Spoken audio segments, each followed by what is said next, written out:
Hey everybody, and welcome to today's episode of Behind the Comic. I'm your host, Paul Roseberry, and we're doing another section of used car comedy.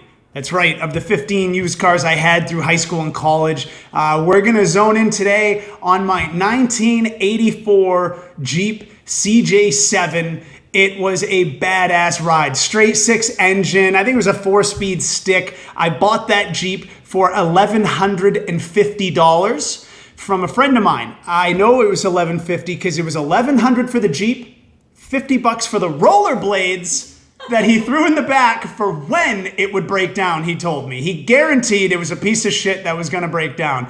But it was an 84 CJ with round headlights. It had the hard top and doors. It had a soft top, and it was just fucking awesome. So I didn't give a shit. I would just enjoy pushing it if I had to. Never did. I don't think I ever actually had to push it. Anyway, so I mean, probably a couple times here and there. A couple had to jump the battery or some shit. Nothing too crazy. We'll have a few stories on the Jeep, but today we're gonna talk about the time the Jeep was stolen. Here's how it happened. So I used to drive the Jeep from Portsmouth, New Hampshire to Durham to the University of New Hampshire every day. That was when I was, I think, like sneaking into college and didn't really go, but whatever, that's another story. So I was going to UNH and I drive the Jeep to school every day. One day, a state trooper pulls me over right at the edge of the college campus. And he pulls me over and he goes, "You know, I'm pulling you over." I said, "I really don't." I said, "Was I speeding?" And he goes, "No, you weren't." I go, "Okay."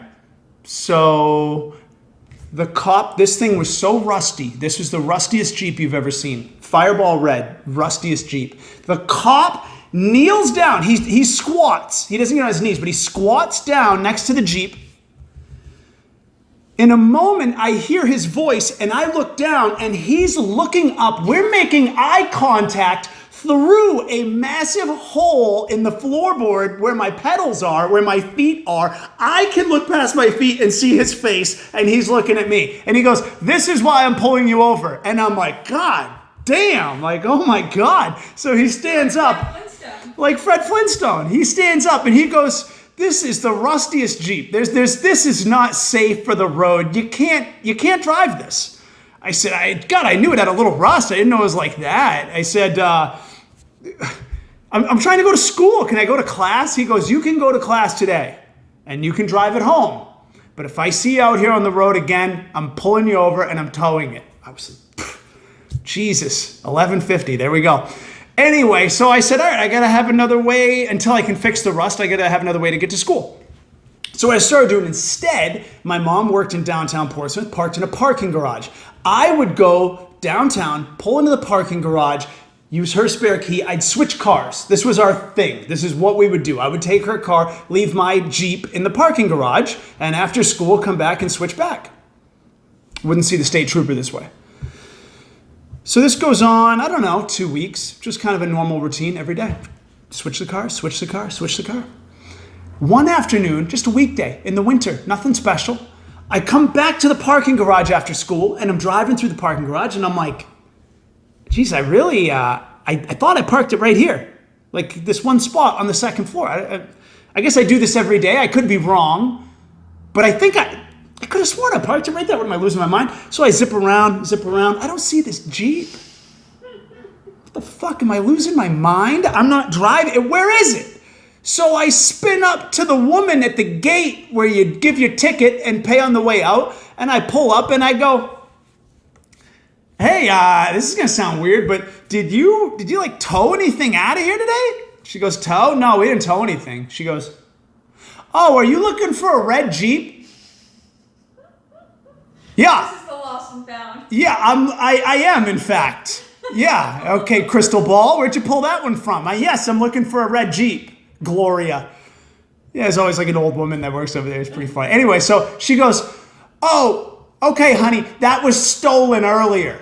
What do you mean it was stolen? How do you know that? You know what I mean? If it was stolen, like, that would not even be your information anymore. It would be gone. It was what? She goes, "No, I know because the guy who stole it, he pulled up to the window, but he couldn't find his ticket. And if you don't have your ticket, you got to pay the lost ticket fee, which is a daily maximum of $20. And he didn't have that because he was drunk. So I wouldn't let him out. So he just backed up and started hitting cars all over the parking garage until he ditched it sideways in a handicap spot upstairs on the 3rd floor. I think you got a ticket. Jesus Christ, what did you just tell me? What is this for real? Am I on camera? Is this a joke? No joke from Gloria. She's a very serious parking meter, attendant woman.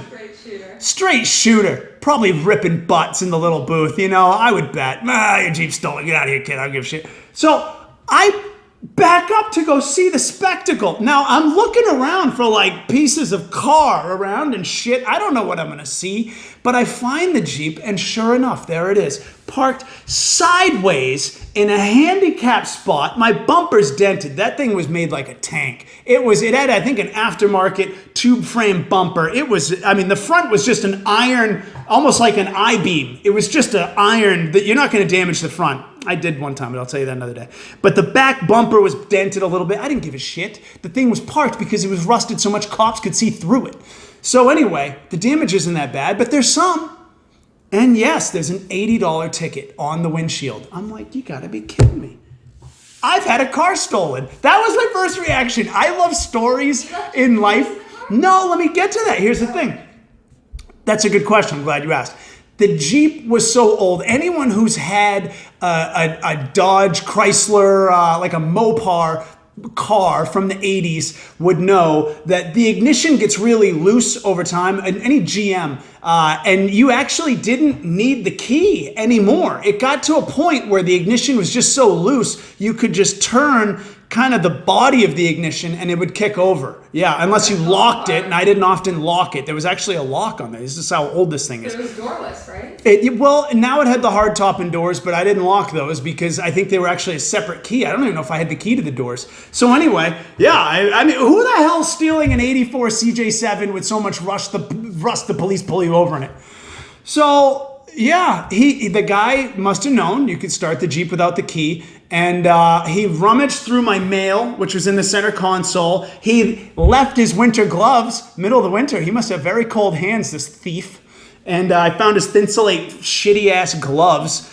He did steal my sunglasses with yellow frames, which I would only wear when I was high to drive around because I just thought life looked funny yellow when you're high in an old Jeep. That's what I thought. And so anyway, he stole my sunglasses, but I gained a pair of gloves that I wouldn't wear. And now I got this ticket, so I got to call the cops because he hit cars. I don't want to get in trouble for this shit. I don't want people saying, "Oh, Paul and his Jeep hit my shit."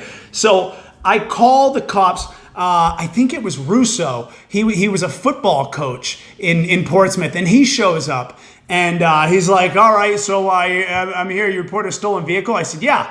I go, "This one right here." He goes, "That's right there." "What do you mean stolen?" I go, "I know this is complicated. Some asswipe stole it, didn't have the money for the ticket. He was drunk, hit shit, and then he ditched it in this spot. I gotta have you know." And he goes, "But you have it back." I said, "Yeah, I have it back." Did you catch the part of the story where I said he hit every car in this garage? Did you catch any note of that? I don't want to be on the hook for all that. And he goes, "Duly noted, duly noted." That's what he would just keep saying, "Duly noted." I almost wondered if he was drunk and stole it. He just kept saying, "Duly noted, duly noted." So he ends up taking a report, and I was like, "Think you can help me out with that ticket?" He's like, "Yeah, we should be able to take care of it." Should be able to. I just reported it stolen during the time that it was written. Come on, if you can't take care of that, you don't deserve a badge or a gun. For Christ's sake, Russo. Come on. Yeah, right? He hears that all the time. Every time I park sideways in a handicap spot, I just call that shit in stolen. Oh, yeah. Yeah, someone stole my Jeep, man. I should have paid my meter, but instead someone stole it during the hour and a half. Or was it? Yeah, an hour. Yeah.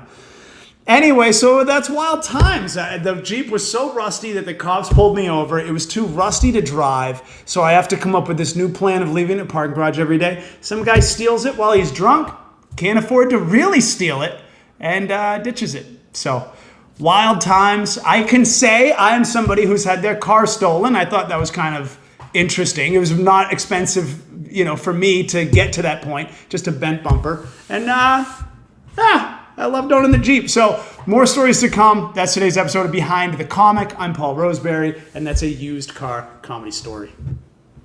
You know what my favorite part? I mean, that story's really funny, but the fact that you quote said who would steal this shitty Jeep. You know you bought it.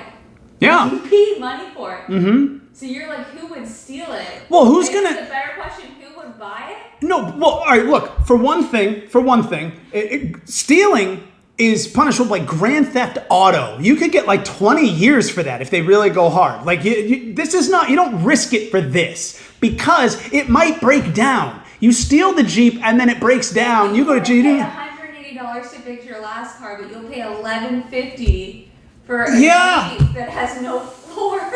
Well, I later installed those, which was awesome, which was pretty cool. My dad and I installed those. We spent a whole day. That'll be another story. But also, and the thing was, it's an easy thing to pull over. Why would you steal something that's so easy to pull over? It's so much rust. It's not what you don't steal that. It was easy. But You didn't. the same cop pulls you over for the rust, asks for your ID, finds out you stole it. No. No, but if you're going to steal it, what's he going to rob a bank? I would also like to add that in this story, you also just kind of breezed over the fact that you were going to school, but not really going to school. Like, Yeah. so casual. Like, Those are the stories. You took the time to take your mom's car to the parking Yeah. lot, switch the cars, Yeah. and then go to quote class, Yeah. even though you were not enrolled I was not. in college. I was not. So all of this, are you crazy? Yeah. All of this is for your own little It's for world that you partying. live in. It was It's for not- fun. It's not real. It's actually not real. So while you were in class, someone quote stole your car. Meanwhile, while I'm stealing They didn't really college. steal it. I'm You're stealing college. Someone's stealing your car. Then it's on the 3rd floor. And a handicapped You guy's call out of the a spot. police to say that the car's been stolen. The police officer thinks that he's high because he's looking at said stolen car. Which is because another cop told me I couldn't drive it, so now I have to call second cop because someone else tried to drive And the it. reason this got stolen is because the car is so shitty that it didn't need a key. Don't need a key. However, you did have a key. No, however, the doors could have had a key, but you didn't have the key for the doors. I don't think so. Because who cares? Because someone could get right in through cares? the bottom of the Jeep. Yeah, wow, that's a good point. Yeah, why lock it when you just climb in through the bottom? There's so much to untangle in this story. There's a lot. That's the Jeep story. That's one of them. I got other stories of that Jeep, I think.